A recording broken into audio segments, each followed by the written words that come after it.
Oh, my bad. Well, hello. Welcome back to the Pro Sports Talk podcast. Um, yeah, as you can see, I've moved it to a live stream, um, format. And so, yeah, let's get right into it. Starting off with UFC 251 that took place, 1 week ago on Saturday. Let's just go fight by fight of the main card. So, starting off with obviously the main event, Usman versus Masvidal. Um, in terms of entertainment, obviously, it was lacking. It wasn't that great because it was just Usman dominating rounds 2 through 5, with a lot of toe stomps and all that stuff, obviously. But yeah, let's start with round 1. I thought Masvidal won that round. He performed really well. He had some nice shots, some nice hits to Usman, but I think he just got gassed from round 1. And that's due to the short camp, all that stuff. So that hurt him a lot, obviously. Fought on 6 days' notice. The rest of the fight, 2 through 5, as I mentioned, was dominated by Usman. He showed off his wrestling skills, all that stuff. But I was still impressed with Masvidal in the fight, considering the circumstances. As I mentioned, the 6 days notice, that he took the fight on 6 days notice. Then he had to get on a plane and fly to a long flight to a foreign country, quarantine for 48 hours, cut 20 pounds, and fight Kamaru Usman, who is really good. And in the fight, you could see Masvidal showed he had great takedown defense. He was able to manage Usman on the ground, which is hard to do. So, so yeah, that was credit to Masvidal for that. Where he struggled, though, I thought, was in the grapple. Usman would kind of just trap him on the cage, and then just kick his toes until he was worn out. He was fatigued at that point, and he was in pain and all that in his lower body, and so his cardio already wasn't that great. He was tired and all that, so that just made it even worse. And yeah, it kind of just compounded on itself and ended up hurting Masvidal. But he did prove to be a huge draw in terms of fans. The pay-per-view got 1.3 million buys, which is way more than it would have if it was Usman versus Gilbert Burns. So Masvidal is a legitimate star in the UFC, who's gonna get people to watch his fights. So that's important for him, and he's gonna get a chance to redeem himself. Obviously, this fight doesn't say much about him negatively. He'll be fine, and all that. So yeah, he'll be okay. So yeah, that's pretty much what happened with that fight. I mean, it wasn't too complex, and so yeah, that was the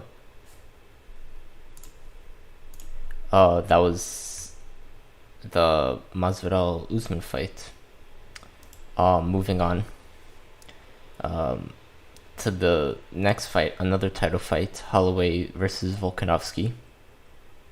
This was the controversial fight, right? Volkanovski ends up winning over Holloway by decision 3-2 in favor of Volkanovski, and most people disagreed with this, including me. And I thought Holloway won 3-2. I had Holloway rounds 1, 2, and 3, and then Volkanovski 4 and 5. And I think, in my opinion, after the first two rounds, I thought Holloway was gonna run away with the fight. He was just gonna win. pretty easily.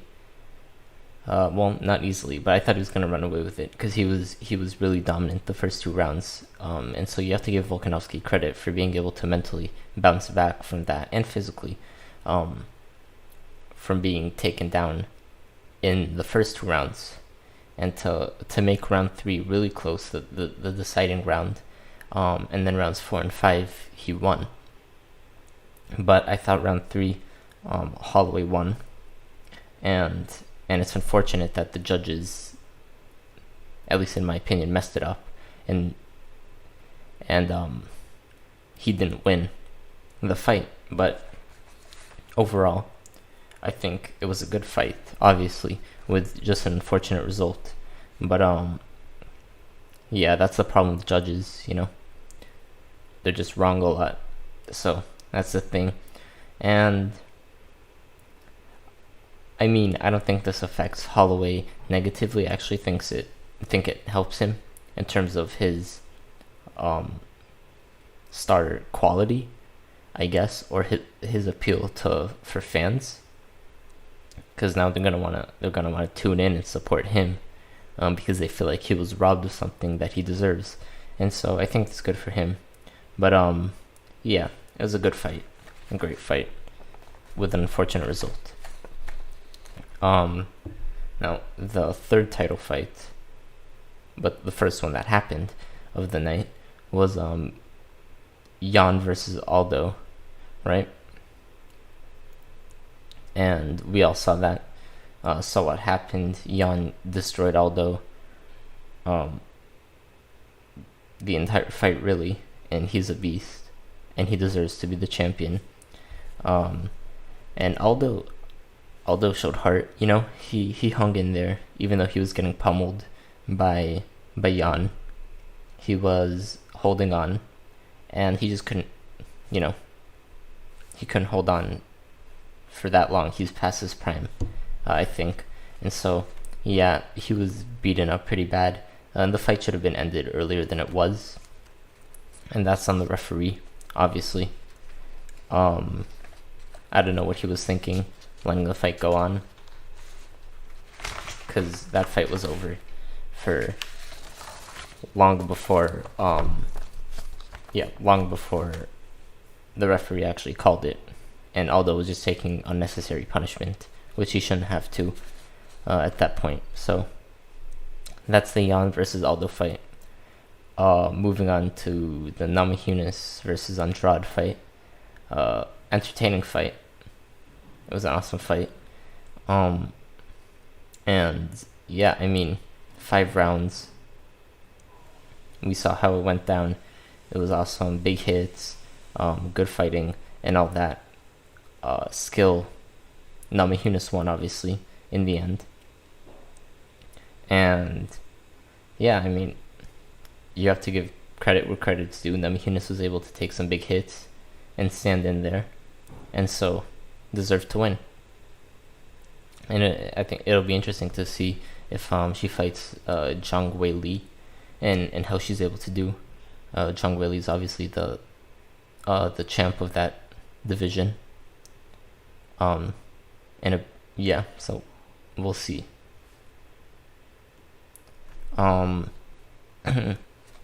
Next was the first fight of the main card. It was Ribas versus Van Zandt. Not a great fight, not very long at least. Ended quickly. Ribas just got Van Zandt in a clinch, and Van Zandt just tapped out. So, Ribas performed well, Van Zandt not so much, and that was the end of that fight. Van Zandt probably not a bright future in the UFC, but yeah. So moving on to the MLS. Obviously discussed this in the previous episode. Like, that was the first time I discussed it. And yeah, Inter Miami had another game versus Philadelphia, and they lost again, unfortunately. Of course, Pizarro, my guy, he was able to score a nice goal, very, finessey, fancy goal to tie the game up at 1-1, but then Philadelphia scored to win it 2-1. So now Miami's chances of advancing are pretty slim to the group of 16, because how it works is the top two teams in each group, they automatically move on.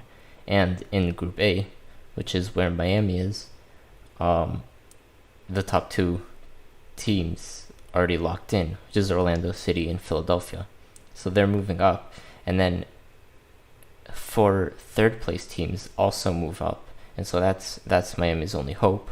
But it's still, even if they win against New York, which is their third and final game, the odds of being one of the 4 third place teams is very slim. So it's disappointing, unfortunate for me, but hopefully the team's able to improve over time and get better. I thought the goal by Pizarro, as I mentioned, was nice. It showed flashes of offensive prominence, but defensively, there's a lot left to be desired, and that wasn't great. Now moving on to the NFL, where 2 defensive linemen were recently extended, Chris Jones and Myles Garrett. So starting with Chris Jones, he got 4 years, $80 million, which is amazing by the Chiefs, considering the Mahomes extension. And actually, the Mahomes extension is what allowed them to extend Chris Jones, because the money's now going to be backloaded and all that. And so it doesn't kick in until 2 to 3 years from now. So they were able to get Chris Jones 4 years, $80 million. He's a huge part of their defense, and being able to re-sign him and Mahomes long term in the span of a week is really impressive by Brett Veach, who I'm a big fan of, as I've previously stated, because he's really good at his job and he knows what he's doing as a GM.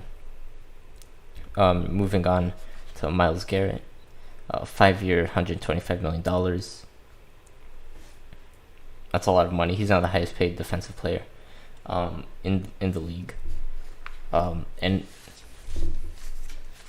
I don't have a problem with it. I think it's a good job by the Browns, right? He's a franchise cornerstone, obviously. And even with the helmet incident, that happens, I guess. Well, no, it doesn't, but it happened. But it's hard to argue that he's not a big-time player, as a pass rusher. And he's key on that defense. He's going to be the anchor of the Cleveland defense for a long time. And so that's huge. And yeah, those are the extensions. Now, guys that didn't get deals done, specifically, one guy, Dak Prescott, and the Cowboys, they didn't get a deal done before the deadline, so he's going to be playing on the franchise tag this year, $31.4 million. And they almost did get a deal done, worth $33 to $35 million per year, with $110 million guaranteed. So I don't think Dak is worth top tier money as a player, but he's earned it through durability and reliability, right? He's earned a good contract, and that contract, the details that I mentioned, also would have become wouldn't seem that expensive in a few years when the cap goes up a lot, and so they didn't get it done. And it'll be interesting to see how this plays out again over the next year, if Dak plays on the franchise again next year, or he actually gets an extension. So we'll see. Right. Now moving on to another league. Let me just pull something up, because I want to show something for for this topic, but I guess I'll start talking about it. Bring it up, the bubble hotline, right? The NBA bubble hotline. Big topic of conversation. Because it's been in use since the players entered, and NBA Twitter reacted, as NBA Twitter does, to this news, and you can imagine who they went after. So let me switch over to here, and there we go. As you can see, Chris Paul, OKC Hotel, Paul, CP3, Chris Paul, LeBron, of course, D'Angelo Russell, but Chris Paul is the main suspect, right? Because he's that type of person, and he was encouraging people to use it, right? And so let me switch back. So yeah, Chris Paul. That's pretty funny, I think, and I could definitely see Chris Paul being the guy that's calling. He is that type of guy. Spencer Dinwiddie was like, came out and was like, he gave his rules or whatever for the bubble, and one of the rules was don't use the hotline, the snitch hotline, right? But it's been used. Players have been forced to quarantine for another 8 days. Richaun Holmes, he's been forced to quarantine for another 8 days because he went to pick up food. He ordered food, and he picked it up, and so yeah, he can't do that, and so yeah, he's quarantined for another 8 days. There was also a complaint filed against Jimmy Butler because he was dribbling in the middle of the night, which is pretty funny. So he was working out too loudly, which is very Jimmy Butler. It's a Jimmy Butler type of thing to do, and it makes me happy as a Heat fan knowing that he's dribbling in the middle of the night. So yeah, getting prepared, but that's pretty funny. NBA bubble hotline, the bubble itself is just gonna create great stories. What's it called? Matisse Thybulle, his vlogs on it have been great, very enjoyable, good content. So yeah, and that's the bubble hotline. Now moving on to a new segment I want to start on the podcast called Opinions on Opinions, right? And if you couldn't guess, it's just gonna be me giving my opinions on other people's opinions. And so I just go on the internet, find an article or something, and then give my opinion on it. So for today, I'm just gonna go to Bleacher Report because that's a good place to start. And yeah, so let me switch back here, and let's look through. So already, right, LeBron should be MVP. What do I think on the MVP race? I think, personally, Giannis deserves to win it. I think he's been on a tear this year, and so I'm going to go with Giannis for MVP over LeBron. LeBron's second behind him, and so, yeah. So Giannis for MVP.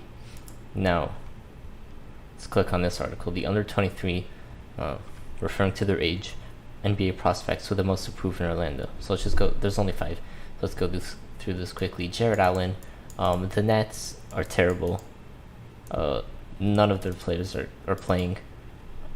So I don't know. I can't hold Jared Allen accountable if they lose. Right? They're going to lose, and so he's gonna have to carry the team. So he doesn't necessarily have the most approved, but he could gain a lot if he just all of a sudden dominates and wins a series or two. Moving on to Lonzo Ball, the Pelicans. So the Pelicans are going to be interesting because Zion left the bubble, right, for personal reasons. and we don't know if he's gonna come back, and if he does, we don't know when. So it's gonna be interesting to monitor that situation, right? But Alonso's been playing really well. If Zion is there for them, I think the Pelicans will make the playoffs, and Lonzo's going to be a huge part of that, obviously. So yeah, I think Lonzo Ball. I'm a big fan of Lonzo Ball. I think he's good. Luka's a superstar. I don't think he has. I don't think he needs to prove much. It says here his superstar ascension might lose a bit luster if he can't conjure up any playoff success. Not this year. Not this year. Too many weird circumstances for it to matter. So I don't think I wouldn't put Luka on here.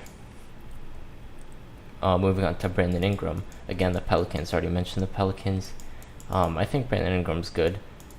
Obviously, he's not the Zion is the main attraction in New Orleans, but Brandon he was an all-star this year. Had a great season, and so yeah, it'll be interesting to see how well he does.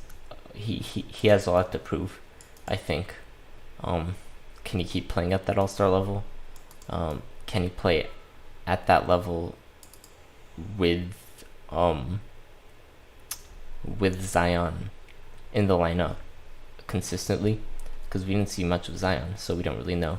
And then Jason Tatum. This is a guy that's getting a lot of hype. And deservedly so. I think he's great. He's an all-star, and all that. He's been playing phenomenal basketball down the stretch before the league shut down. So I think he could prove a lot. He could jump into superstardom if he dominates in the playoffs, in the bubble. So yeah, Jason Tatum could benefit greatly from this, and sort of has stuff to prove. But yeah, that's what I think on that. And I don't know if I didn't mention this. The official camp dates were released by the NFL, so that's good. The veterans are reporting by July 28th. Rookies report by Tuesday. Quarterbacks and injured players on the 23rd, which is Thursday. And as I meant, obviously all other players by the 28th. Bless me. So yeah, so that's the those guys reporting and all that. Congrats, Trevor Lawrence.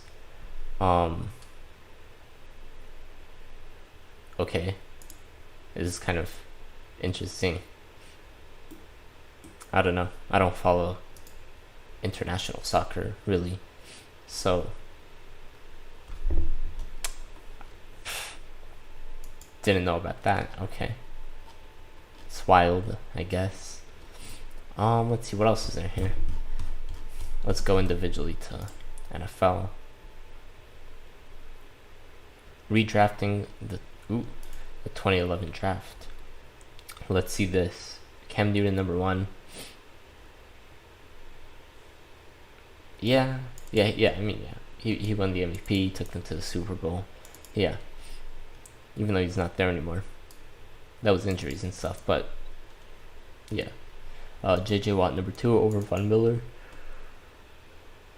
If healthy, yeah. Like if we knew he was gonna be healthy, but he's had a lot of injuries, and Von Miller went Super Bowl MVP, but I don't know. That's debatable. But JJ Watt, Von Miller, 2 and 3. You could pick and choose however you want it. In 2011, AJ Green. I guess if the thought process is you need a quarterback, but Dalton was succeeding. I don't know about this, because Kaepernick never was a star or a superstar or anything like that. But AJ Green is a franchise guy. obviously at receiver. Now, does he matter as much? No, but still, that's interesting. And he's been injured recently. He's dealt with injuries, so I don't know. Moving on to the Cardinals, Patrick Peterson. Yeah, that's pretty easy. Don't need to talk about them. Julio. Oh, I take Julio at 4. Yeah, Julio at 4. Forgot. But yeah, Julio. Yeah. Niners taking Richard Sherman over Alden Smith, definitely. Yeah. Okay. Chris Harris, Tyron Smith, then AJ Green at 10.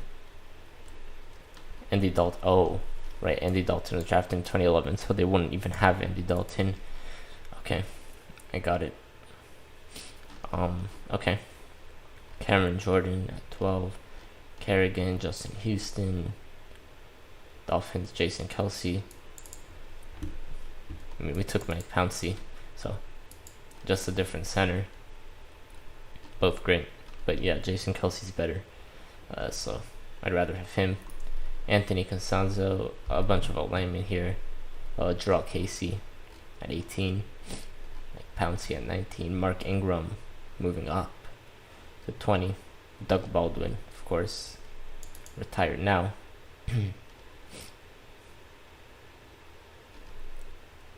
Jonathan Baldwin. Ooh. Cameron Hayward. Cam Hayward. This seems low. This is very low for Cam Hayward. I take him over a good amount of these guys. Yeah, Yeah. This is low for Hayward. Multiple first-team All-Pros. Yeah, I don't think he'd go at 22. That's way too low. Rodney Hudson, Robert Quinn, KJ Wright, Torrey Smith, Randall Cobb. Look at Randall Cobb. Muhammad Wilkerson, Jabal Sheard, Marcel Darius. He's picked 3rd, yeah. Jimmy Smith, Beast, and Kyle Rudolph. Okay. I mean, I don't agree with all of these. Obviously, I mentioned Cam Hayward, Julio Jones. Those two guys, I thought Julio at 4 would have made sense, and Hayward much higher than 22 for a lot of guys. I take Hayward over Chris Harris. I would. But yeah, okay, that's fine. I guess. That's interesting. Superstars, one player who each team gave up on too soon. Dan Snyder, that was rough. That was. Stephon Gilmore got a 99 in Madden. Let me talk about Madden ratings. I disagree. Devontae Parker. That's all I'm gonna say. Well, let's read this article though. One player each team gave up on too soon. Jay Novacek. Right. Okay. Brett Favre of the Falcons. Yeah, I get. I think he needed to leave Atlanta. He needed to go to Green Bay. So, Jamie Sharper, Marshawn Lynch with the Bills. No, I disagree with that. I'm just gonna talk about current players, cause I didn't watch Jamie Sharper, unless it's like guys like Brett Favre and stuff that are notable enough. Even if I know the other guys, still not gonna talk about them unless they're notable older guys that I can actually discuss with credibility. Greg Olsen. Look at that, Cam and Greg Olsen back to back. It's interesting. But yeah, Olsen was great on the Panthers. Boomer Esiason, the Bengals, rough times. Yeah, he was one of their best quarterbacks, obviously. Which isn't saying much for the Bengals. DeMarcus Ware, he was a beast. Brandon Marshall. Right. He was drafted by the by the Broncos, traded to the Dolphins. After that, he what's it called? Went to Chicago and then New York, both New York teams, and all that. He was in Seattle for like 2 seconds. Yeah, that was interesting. Eric Ebron, he was a beast with the Colts in his first season, back when Andrew Luck wasn't retired. Now he's on the Steelers. Josh Sitton, he played for the Dolphins for a year, but he was injured the entire year. So yeah, he didn't really play for us. Yeah. I mean, not much needs to be said. Marshall Faulk, of course. Jalen Ramsey, I disagree. He wanted to leave. It was time to move him. They got 2 firsts for him. And they just drafted C.J. Henderson, 9th overall, to replace him. They'll be fine without him. They just will. Tony Gonzalez, yeah, one of the all-time great tight ends. Arguably the greatest. Most people would argue that. Khalil Mack, yeah. No. I think the Raiders are fine. Because they got the 2 firsts out of that, and they're building something good now. While the Bears, even though they have Khalil Mack, they're stuck with Trubisky, so they're not getting anywhere really. So that's a problem for them. But okay. Drew Brees, he got injured, free agent and all that. They didn't really give up on him. I mean, yeah. I don't know. He should be a saint and all that. So that's fine. Obviously, hindsight, which is what the article is operating on. Yeah, should have kept him even with the injury, even all that, if they knew. But whatever. Jerome Bettis, the boss. Minka, nope. Disagree. He wanted to leave. Wasn't willing to play. We got a first for him. I'm fine with him not being on the team. I'm okay with it. Randy Moss, no, he just became a headache. But yeah, Chandler Jones, yeah, he's a beast still. Mark Bulger.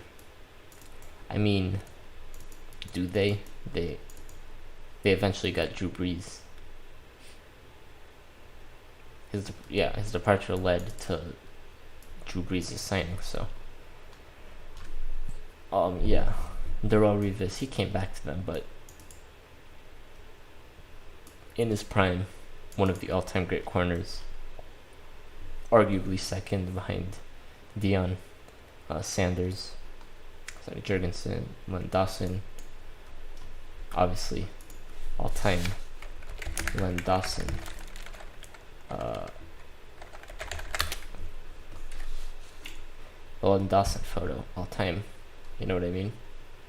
Great stuff. DeForest Buckner. They got a first for him, 13th from the Colts. They drafted Javon Kinlaw to replace him, who's younger and isn't going to cost them as much. So they'll be fine. The Niners are going to be great for a long time. Amon Green went on to be great with the Packers. Aqib Talib, Steve Largent, yeah. Champ Bailey, definitely. But I mean, I get this article, but moving on from them was also necessary for their careers so they could blossom. But okay. Let's see.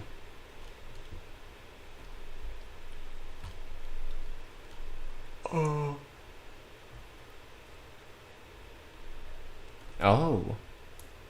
So the awards will be based on regular season through March 11th. One play was suspended. Okay. So none of this bubble stuff, the 8 games, doesn't matter for the awards. Okay. Alright. I don't think there's anything here. we already read. I guess let me just college football. Why not? Right, this one. Trevor Lawrence, awesome.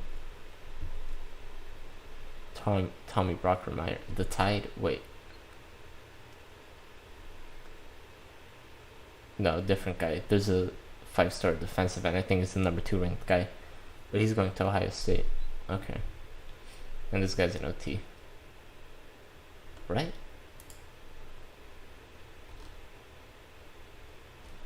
Let me check. Yeah. Yeah, okay. Yeah. I'm good. Alright. So let me change it back to this. Shit. Alright, awesome. Moving on. So, if you listened to last week or watched whatever, you know that I gave show recommendations, and one of them was Avatar: The Last Airbender. I said the next week I would, like each week after I give a recommendation, I'd review one of the recommendations. So I'm gonna review, or at least start to review The Last Airbender. I'll just give a quick breakdown of it. For anyone who hasn't watched it, I encourage you to watch it. And let me just give a spoiler-free summary. Essentially, we're in a world with magic, but this magic is in the form of the 4 elements: air, water, earth, and fire. And different people from different nations can control these different elements. So you have the air, a nation who can control air, bend air. They're air benders. Then you have water benders from the water nation, earth benders from the earth nation, and fire benders from the fire nation. They can bend their elements, but not everyone can do this, right? Not everyone's a bender. So yeah, you have that. That's the basis for the world. Now there's a person named an Avatar who can control all 4 elements, and he's the person that he brings balance to the world by communicating with the spirit world. So he brings balance to the 2 worlds, the human world and the spirit world. He's the bridge between the 2 worlds. And so this avatar, it goes, once the avatar dies, it moves on to a new person is born, and they're the avatar. And it's in a cycle, so it goes air, water, earth, and fire. So you have a fire avatar, and then when he dies, you have an air avatar. That's his native element, and that's where he's from, the nation he's from.